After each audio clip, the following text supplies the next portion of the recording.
بسم اللہ الرحمن الرحیم۔ پیارے بچوں، سبق ہم پڑھ رہے تھے لاہور کی بادشاہی مسجد۔ آج ہم اس کے کریں گے سوال جواب۔ پیارے بچوں، اب ہم اس کے پڑھتے ہیں سوال جواب۔ سوال نمبر 1 ہے، بادشاہی مسجد کس مغل بادشاہ نے تعمیر کروائی؟ پہلا سوال کیا ہے؟ بادشاہی مسجد کس مغل بادشاہ نے تعمیر کروائی؟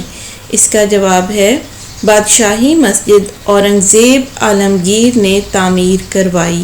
کون سے مغل بادشاہ تھے؟ اورنگزیب عالمگیر۔ بادشاہی مسجد اورنگزیب عالمگیر نے تعمیر کروائی۔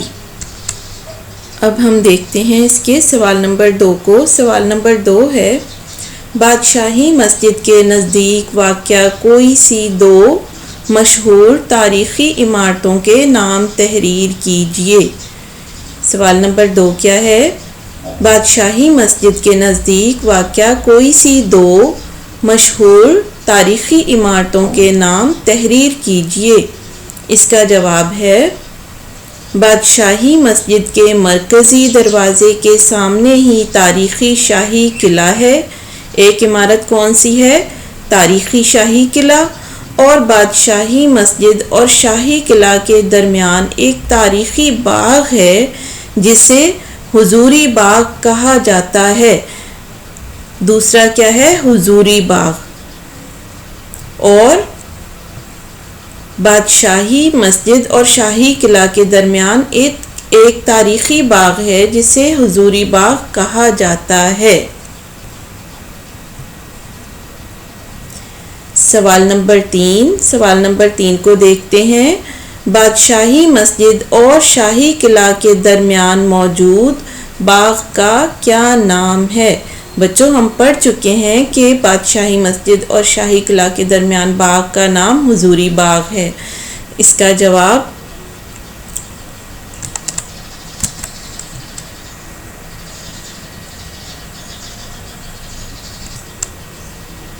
اس باغ کا نام حضوری باغ ہے۔